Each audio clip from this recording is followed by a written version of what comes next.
In this video, Bitcoin is right now at a very critical support. Well, stay tuned to know more.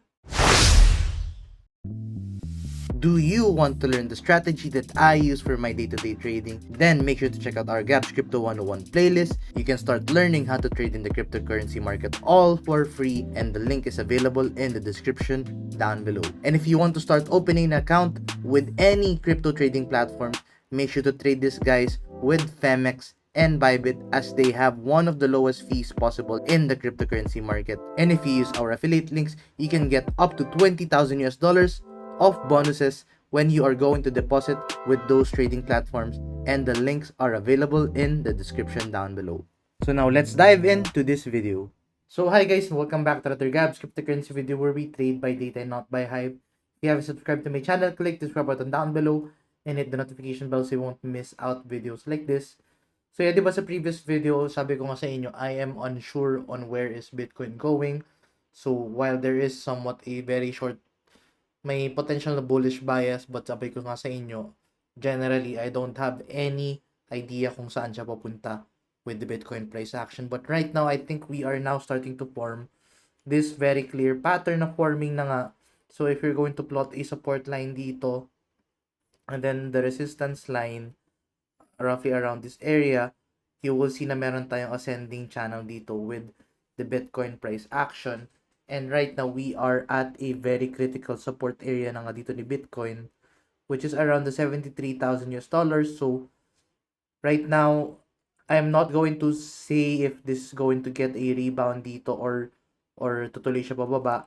But yun nga, looking at this in the daily time frame, we are now seeing a bearish pattern that could take us back siguro maybe, let's say, 64,000 US dollars around that area. And yun yung potential na pwedeng puntahan dito ni Bitcoin following this ascending channel na forming dito. Now, traditionally, ascending channel is a bearish pattern to the downside. So, right now, if ever na magkaroon tayo dito ng breakout to the downside, I will be opening a short position for the very short term kay Bitcoin, targeting 63,000 US dollars.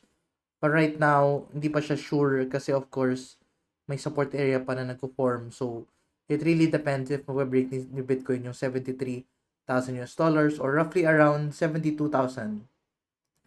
Around 72,000 US dollars. Yun yung roughly na area na kailangan natin i-monitor dito. And another thing is if you're going to zoom out dito and open this in the weekly time frame, weekly time frame, we are still too early pa rin dito sa stochastic RSI bearish cross. So, there is a bearish momentum forming right now with the Bitcoin price action. So, 63K is not impossible dito. And, yun nga, diba? Initially, nag-open tayo ng long-term long position around 76,000 US dollars around that area. And I will be monitoring day by day kung ano ba gagawin dyan sa long position ko na yan. But right now, siguro maglalagay ako ng buy orders around 70,000 US dollars, 66, and then at the same time as well as the 63,000 US dollars. So 67,000, 70, and $63,000 yung buy orders ko dito for my Bitcoin long-term long position. So yun yung gagawin ko dito ngayon with the Bitcoin price action. So take note, even if bumaba si Bitcoin, it doesn't matter sa atin. We are going to buy Bitcoin. If bababa siya na bababa, we are just going to buy and buy. So, yun yung strategy natin dito with the Bitcoin price action. So, I guess that's all the update na pwede natin i-monitor dito. Let's try to look at this in the Fibonacci retracement.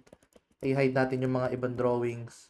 So, sa Fibonacci retracement, if you're going to look at this from the previous all-time high to the current low, you will find na na-break na natin yung support area dito.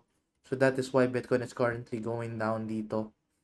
So, ayan, a lot of things to monitor right now.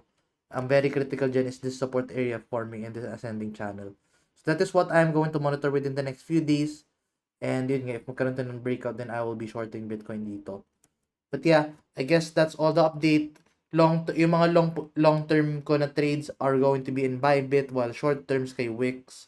So make sure to use my sign-up link if you're going to use those platforms para may sign-up bonuses kayo dun sa mga iba't ibang platforms na yun. But anyway, yun lang muna update natin for the time being. If you find this video useful and informative, please hit this video like. I'll see you guys in the next video. Bye-bye for now.